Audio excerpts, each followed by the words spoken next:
ব্যাপারে কথা বলা একান্তই দরকার, কারণ প্রত্যেক জায়গায় এখন ওরাই। মাননীয় প্রধানমন্ত্রী কি প্রত্যেকটা জায়গায় কি? তাহলে এদের ওয়াজ করার দরকার আছে না নেই? কি আপনার কোলে রাগ হবে? আমলে সালের ভিতরে স্ত্রীকে মহব্বত করা ভালো কাজ না মন্দ কাজ? কারা মহব্বত করেন? হাত তোলেন তো।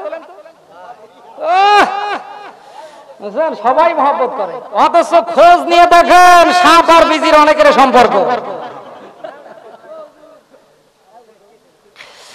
আল্লাহ পাক বলেন হুন্না লিবাসুল লাকুম ওয়া আনতুম লিবাসুল লাহুন্না। বলেন আল্লাহু আকবার। সূরা বাকারা 2 নম্বর সূরা, 2 নম্বর পারা, 7 নম্বর পৃষ্ঠার 187 নম্বর আয়াতের অংশ আল্লাহ দিয়েছেন। আল্লাহ পাক বলেন স্ত্রী তোমার জন্য, তুমি স্ত্রীর জন্য। এই কথা কার? লেবাস হিসাবে আল্লাহ দিয়েছেন। আল্লাহ পাক বলেন স্বামী তার স্ত্রীর জন্য, স্ত্রী তার স্বামীর জন্য। এর থেকে প্রমাণ হয়, সব মুফাসসিরিনে কেরাম তথ্য দিয়েছেন, আপনি আপনার স্ত্রীর জন্য, স্ত্রী আপনার জন্য। আপনি যেটা খাবেন আপনার স্ত্রীকেও, আপনি যেটা খান আপনার স্ত্রীকেও। অনেকে চিন্তা করছে হুজুর আমি যে সিগারেট খাই। আপনি বাজারে যদি একটা আপেল খান, একটা আঙ্গুর কিনে নিয়ে এসে খাওয়ানো লাগবে, কথা বলেন না কেন? আল্লাহ দিয়েছেন হুন্না লিবাসুল লাকুম ওয়া আনতুম লিবাসুল লাহুন্না। একে অপরের পোশাক পরিচ্ছদ স্বরূপের মতো আমি আল্লাহ করে দিয়েছি। তার সুখে তার দুঃখে আপনি থাকবেন, সে আপনার সুখে দুঃখে থাকবে। আপনি যেটা খাবেন আপনি তাকে সেটা খাওয়াবেন। আপনি যে মানের বস্ত্র পরবেন তাকে সেই মানের বস্ত্র। আপনারা কি পরান? নিজে অনেক নবাবজাদা সলিমুল্লাহ, আর আমরা অনেকে নিজের ঘরের বউকে কাজের বুয়ার মতো মনে করি। এই কথা বলে না কেন? মহব্বত না থাকার কারণে আজ ওই সাপ আর বীজের মতো সম্পর্ক হয়ে গেছে।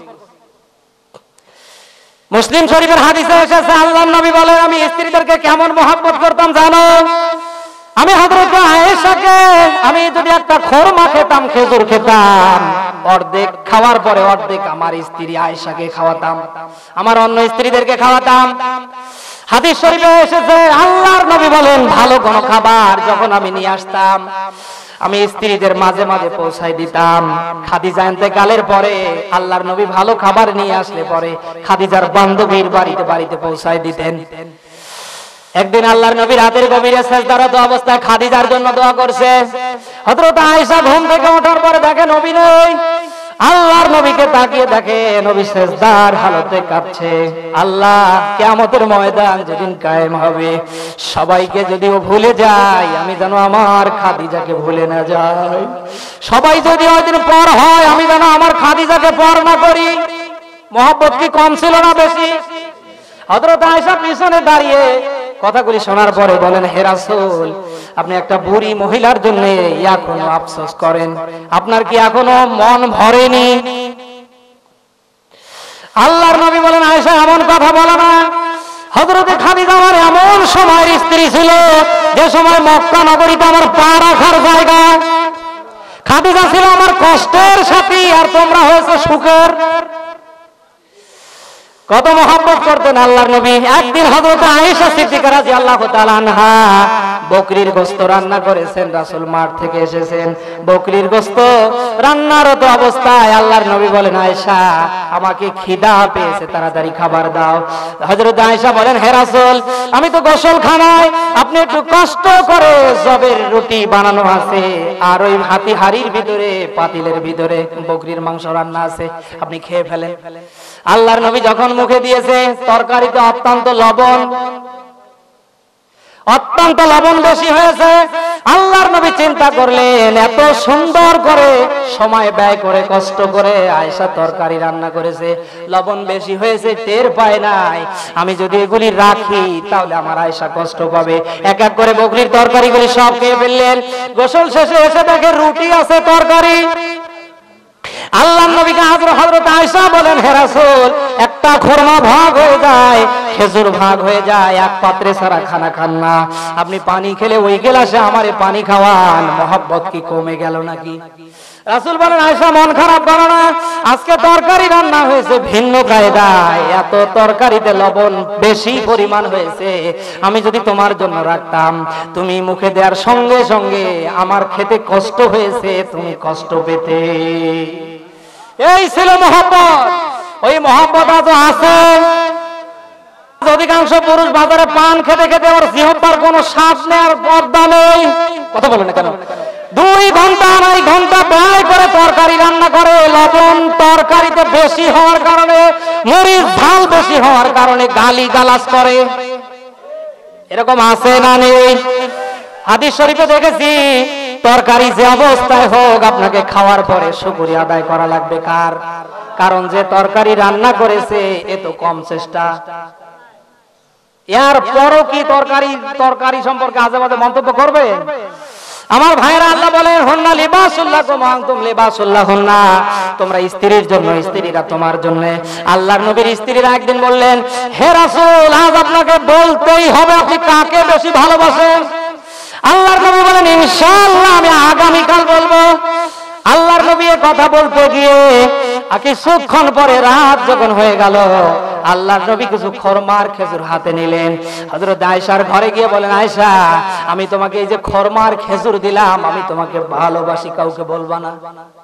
আবার আল্লাহর নবী আরেক স্ত্রীর কাছে গেলেন, তা বলেন এই যে খরমার খেজুর কাউকে বলিও না, আমি তোমাকে ভালোবাসি। পরের দিন সব স্ত্রীরা একখানে হয়েছে। স্ত্রীরা বলেন প্রশ্ন ছিল আজ আপনি উত্তর দিবেন, আপনি কাকে বেশি মহব্বত করেন, ভালোবাসেন? আল্লাহর নবী বলেন আমি তাকে সবচেয়ে বেশি মহব্বত করি, ভালোবাসি, আদর করি, সোহাগ দেই গত রাতে যাকে আমি 2টা করে খরমার খেজুর দিয়েছি। হযরত আয়েশা মুস্কি মুস্কি হাসে। রাসূলের অন্য স্ত্রীরাও। সব জায়গায় মিথ্যা বলা জায়েজ নাই, কিন্তু 3 জায়গায় মিথ্যা বলা, ঘরের বউয়ের কাছে মিথ্যা বলা, কথা কয় না, ঘরের বউয়ের কাছে মিথ্যা কথা বলা, 3 জায়গায় আপনি মিথ্যা বলতে পারবেন। তার ভেতরে নিজের ঘরের বউয়ের কাছে আপনি মিথ্যা বলতে পারবেন। বাজার থেকে কাপড় কিনে নিয়ে এসেছেন 3000 টাকা দিয়ে, ওর দাম কিন্তু বর্তমান বাজারে এটা, আপনার স্ত্রীর অভ্যাস হলো 7000 টাকা দামের কাপড় পরা। এখন যদি বলেন 3000 টাকা, ও কি ওটা নেবে না গালি দেবে? আপনি ওইখানে এসে যদি বলেন দাম কত জানো, 11000 টাকা, ও পামে ফুলে যাবে। হাদিস শরীফে দেখলাম আল্লাহর নবী বলেন আমার আল্লাহ আমাকে জানিয়েছে আদম আলাইহিস সালাতু ওয়াস সালামের বাঁকা হাড় দিয়ে মহিলাদেরকে বানানো হয়েছে, এদেরকে নিয়ে বেশি টানাটানি করো না, যদি বেশি টানো তাহলে ভেঙে যাবে। বেশি টানো, আবার যদি কিছু টানাটানি না করো বাঁকা হয়ে যাবে। বাঁকা জাতের তৈরি, বুঝেন তো? আপনারা মনে করেন হুজুর আমরা বউ নিয়ে টেনশনে আছি, আর আমরা নেই। আমরা যে কোন বিপদে আছি আপনারা বলে বেড়ান, আমাদের কাছে ফতোয়া নেন, মাসলা নেন, আমরা কার কাছে নিব? সাজদা করে কাঁদি। বাংলাদেশে বউ যদি ভালো না হয় ভাই, ওর দুনিয়া সব শেষ। অনেক পুরুষ বউয়ের কারণে আত্মহত্যা করছে। কথা বলে কেন? কি বউ না কটকটি? যারা বউয়ের কারণে আত্মহত্যা করে, ট্রেনে গিয়ে মরে, গলায় দড়ি দেয়, কি বউ না কলেরা? আপনি কি রাগ করলেন? তাহলে 3 জায়গায় মিথ্যা কথা, তার ভিতরে বউয়ের কথা, বউয়ের কাছে মিথ্যা বলা। আপনি এখন মনে করেন মেলাবাড়ি ফুলবাড়ির বাজারে ছিলেন না ছিলেন দিনাজপুরে, এখন একজন বন্ধুর সাথে গিয়েছেন তার শ্বশুর বাড়িতে, এখন আসার কথা ছিল রাত 10টা, কয়টা? আপনি এসে ফেলেছেন রাত 3টা, দরজায় হ্যালো হ্যালো হ্যালো, মোবাইল ও শুনে চিন্তা করে তুমি মজা একটু পাবে, কারণ এত রাত দেরি করে তুমি এসেছো কেন? কথা বলেন না কেন? আপনি এখন ওই জায়গায় স্ত্রীর মুখে হাসি ফোটানোর জন্য মিথ্যা কথা বলবে। কি বলবেন? যে আমি অমুক ভালো জায়গায় গিয়েছিলাম, অমুক হুজুর আমার সাথে ছিল, তার অমুকের অমুক সমস্যা, হুজুরের সাথে থাকতে গিয়ে আমি সঠিক সময় মতো আসতে পারিনি। দেখবেন আপনার স্ত্রী মুহূর্তের ভিতরে মুস্কি হাসি দিয়ে আপনাকে জড়িয়ে ধরবে। কথা বলেন না, আরো শিখে দেওয়া লাগবে। আল্লাহর নবী দিয়েছেন স্বামী স্ত্রীর মহব্বত এটা জান্নাতের মহব্বত। যাদের ভেতরে মহব্বত আছে, আল্লাহ বলেন ওয়াজআলা বাইনাকুম মাওয়াদ্দাতা ওয়া রাহমা। স্বামী স্ত্রীর ভিতরে যখন মহব্বত হয়ে যায়, আল্লাহ বলেন এটা সাধারণ মহব্বত না, এটা জান্নাতি একটা মহব্বত। আমার ভাইরা, আল্লাহর নবী দিয়েছেন তিরমিজি শরীফের হাদিস, আপনার স্ত্রীকে যদি আপনি আদর করেন, কি করেন? যে কোনো দিক দিয়ে আপনি তাকে যখন আদর করবেন, সে যখন খুশি হবে, যতক্ষণ আনন্দে উল্লাসে থাকবে, ততক্ষণ আল্লাহর রাস্তায় সাদকা করার সওয়াব দেবে কে? স্ত্রীকে ভালো মানের একটা পোশাক পরিয়ে দেবেন, স্ত্রীকে সুন্দর করে সাজিয়ে গজিয়ে দেবেন, বা স্ত্রীকে আপনি আপনার মনের মতো করে ওই বাসর রাতে যে কায়দায় পেয়েছিলেন, ঘরের মধ্যে ওই কায়দায় যদি সাজুগুজু করে আপনি আপনার সামনে নিয়ে আপনি একটা মুস্কি হাসি দেন, আর আপনার স্ত্রীর মন যদি আনন্দে ভরে যায়, মহান আল্লাহ রাব্বুল আলামিন জীবনের সগীরা সব গুনাহ মাফ করে দেবে। এটা শুধু ঘরে, ওই পাড়ায় না। আজ অধিকাংশ মানুষ ঘরে হগাদা করে না, পাড়ায় পাড়ায় করে। কথা বলে না কেন? ও লাভলি এমনি সুন্দরী, লাভলি মানে কি? কথা কয় না। ও লাভলি তো এমনি সুন্দরী, আর বাজারে লাল রঙের মশারি কিনে এনে ডিসকভার 150 গাড়িতে উঠায় রাস্তায় রাস্তায় ঘোরায়। লোকেরা জিজ্ঞেস করে কে রে? বলছে এটা তোর ভাবি। বলে কি পরিয়েছিস? আমি আর একাই কত দেখি, তোদের হক নেই। এই হক আদায় করেন কারা কারা? হাত তোলেন তো। আল্লাহর নবী বলেন, যখন কোন স্ত্রী মহিলা বেপরদা বাড়ির থেকে বের হয়, শয়তান তার জন্য কি হয়? কি হয়? শয়তান খুশি না, সঙ্গী হয়। শয়তান ওই নারীর চেহারা পরপুরুষের সামনে কি করে দেয়? আকর্ষিত করে দেয়। বাস্তবতার সাথে বলছি, পর্দাহীন অবস্থায় যারা বউকে বাজারে ঘোরায়, মার্কেটে পাঠায়, এমন অবস্থা রিক্সা চালক, ভ্যান চালক, ট্রাক চালকেরা দেখার পরে অ্যাক্সিডেন্ট করে। আর এই সমস্ত মহিলার পেট থেকে যে সন্তান হয়, সব ডিপজল কুলাঙ্গার হয়। এই কথা বলে না কেন? কারণ ওর যত জায়গায় নজর দিয়েছে, ওর পেট থেকে ভালো সন্তান আসবে কি করে? সব হবে ডিপজল। আর মাঝে মাঝে আমাদের কাছে আসে, হুজুর একটু দোয়া করবেন না। কেন? আমার এই ছেলে যে এখনই আমাকে গালি দেয়। তো গালি দেবে, 2 দিন পরে তোর জবাই করবে। যে কায়দায় সন্তান জন্ম তুমি দিয়েছো, কি রাগ করলে? আল্লাহ পাক বলেন, আর রিজালু কাওয়ামুনা আলান নিসাই বিমা ফাদ্দালাল্লাহু বা'দুহুম আলা বা'দ ওয়া বিমা আনফাকু মিন আমওয়ালিহিম। বলেন আল্লাহু আকবার। সূরা নিসা 4 নম্বর সূরা 5 নম্বর পারা 2 নম্বর পৃষ্ঠার 34 নম্বর আয়াতের অংশে শুরুতেই আল্লাহ দিয়েছেন। আল্লাহ বলেন, হে পৃথিবীর পুরুষেরা, আমি নারীদের পরিচালক তোমাদের বানালাম। নারীদের পরিচালক কারা? সবাই কয় না। আপনি আপনার স্ত্রীর পরিচালক। আপনার স্ত্রীর সুখে দুঃখে যখন যেটা লাগবে আপনাকে দেয়া। কথা বলে না কেন? দেয়া কি লাগবে না লাগবে না? এখন আমি আপনাদের কাছে প্রশ্ন করতে চাই, এই সূরা নিসার 34 নম্বর আয়াতের প্রথম অংশের আলোকে, আপনি তো আপনার স্ত্রীর পরিচালক, আপনার ম্যাডামের আপনি যে প্রেসিডেন্ট, আপনি যে বাজারে পাঠান তাকে একা আপনি কি দায়িত্ব পালন করেন? এই কথা বলেন না কেন? সূরা মুদাসসিরের 38 নম্বর আয়াতে আল্লাহ বলেন, কুল্লু নাফসিন বিমা কাসাবাত রহিনা। কিয়ামতের ময়দানে দায়িত্বের ব্যাপারে প্রত্যেকটা মানুষ ধরা খাবে। আপনার স্ত্রীর পরিচালক আল্লাহ, গার্ডিয়ান আল্লাহ আপনাকে বানিয়ে দিল। যখন আপনি বিয়ে করেন, আপনার শ্বশুর, আপনার শাশুড়ি, তার ভাই বোন, আত্মীয় স্বজন সবাই আপনার হাতে হাত দিয়ে বলল, বাবা বা জামাই বা ছেলের মতো এতদিন ধরে মেয়েটাকে তিল তিল করে বড় করেছি, আমরা আজ তোমার হাতে দিলাম, মেয়েটাকে তুমি দেখিও। কথা বলেন না কেন? আপনি ওই মেয়েটাকে নিয়ে এসে এই যে বাজারে পাঠাই দেন। কারা কারা লোক মার্কেটে পাঠান? হাত তোলেন তো দেখি। একটা লোক যদি না যায়, তাহলে ফুলবাড়ির মার্কেটে এত মেয়ে যায় কি করে? এবং সব দানা কাটা পরি আকাশ থেকে আসে। আর এই সমস্ত মহিলারা যখন এই মার্কেটে যায়, মার্কেটের দাম তখন এমনি বাড়ে। কথা বলেন না কেন? আমরা পুরুষের জাত এক কাপড় এক দোকানে না হলে 14 দোকান দেখে কিনতে পারি। কিন্তু কোন মহিলা যখন ওই রকম মার্কেটে একা যায়, দোকানদারেরা চার্জ দেওয়ার পরে ওরা চিন্তা করে 3 টাকার কাপড় আজকে 9 টাকায় বিক্রি করাই লাগবে। বলে ভাবি আপনাকে দারুণ লাগছে, এক পিস একটা শাড়ি আছে দেব নাকি? আগে ছিল 3 পিস, এখন হয়েছে 1 পিস। এমন পাতলা পাতলা পোশাক পরে একবার তাকালে পরে দ্বিতীয়বার আর তাকাতে মন চায় আরো জোরে। আপনি যে আপনার স্ত্রীকে যে বাড়ি থেকে পাঠাই দিলেন মার্কেট করার জন্য, এটা কি সওয়াব না গুনাহ? যত পুরুষ দেখলো, যত যুবক দেখলো, সবাই আফসোস করলো জেনার গুনাহ আপনার আমলনামায় আসলো। কথা বলেন না কেন?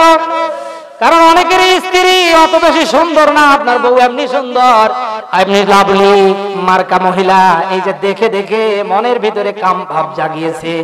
গোনা স্ত্রীর আমলনামায় একটাও আল্লাহ দেবে না, সব দেবে স্বামীকে। কারণ কোরআন শরীফের এই আয়াত সত্য। আল্লাহ বলেন নারীদের পরিচালক আমি আল্লাহ পুরুষকে বানিয়েছি। এখন আমি জানতে চাই বউ কি আপনার বাহিরে না আপনার ভেতরে? কথা কয় না। আমার ভাইরা, বিশ্বনবী হযরত মুহাম্মদ রাসূলুল্লাহ সাল্লাল্লাহু আলাইহি ওয়াসাল্লাম বলেন, বুখারী মুসলিমের হাদিসে এসেছে, আল্লাহর নবী বলেন, উসামা ইবনে যায়েদ রাদিয়াল্লাহু থেকে হাদিসটি এসেছে, জাহান্নামে যত মহিলা যাবে, জাহান্নামে মহিলারা যাওয়ার পেছনে কারণ কয়টা? একটু আওয়াজ দিয়ে বলেন তো কয়টা? আমি কিন্তু শেষের দিকে এসেছি ভাই, আপনাদের ভোল্টেজে বোঝা যাচ্ছে মানে সারাদিন রোজা ছিল, এখন না খেয়ে ইফতার করে আসছে। আল্লাহর নবী বলেন বুখারী মুসলিমের হাদিস, অধিকাংশ নারীরা জাহান্নামে যাবে 2টা কারণে। কয়টা? 1 নাম্বার, নারীরা তার স্বামীর উপর বদদোয়া করে। নাই দেশে নেই। একটু যদি তার স্বাধীনতা খর্ব হয়, একটু যদি তার মন মতো কোনো জিনিস দিতে দেরি হয়, ও আল্লাহর কাছে বদদোয়া করে। করে না? করে না? এমন ওই স্ত্রীর মুখে শুনেছে, আল্লাহ সবাই মরে, আমার এই শয়তানটা মরে না কেন? কথা বলেন না কেন? স্বামীর উপর আপনি বদদোয়া দিতে পারবেন না। হযরত আসিয়ার জীবনে মনে পড়ে গেল, ফেরাউন এত অত্যাচার করেছিল, এমন এক পর্যায়ে মৃত্যুর মুখোমুখি। ওই মুহূর্তে আমার আল্লাহ আসিয়ার সামনে এসে হাজির, জান্নাত এনে ধরেছে। আল্লাহ দেখে বলে, আসিয়া কি চাও বলো? এই মুহূর্তে মনে যা চায় বলে ফেলো, আমি আল্লাহ পূর্ণ করব। সঙ্গে সঙ্গে আসিয়া বলে, ওয়ানাসিনি মিন ফিরাউনা ওয়া আমালি ওয়ানাসিনি মিনাল কওমিজ যালিমিন।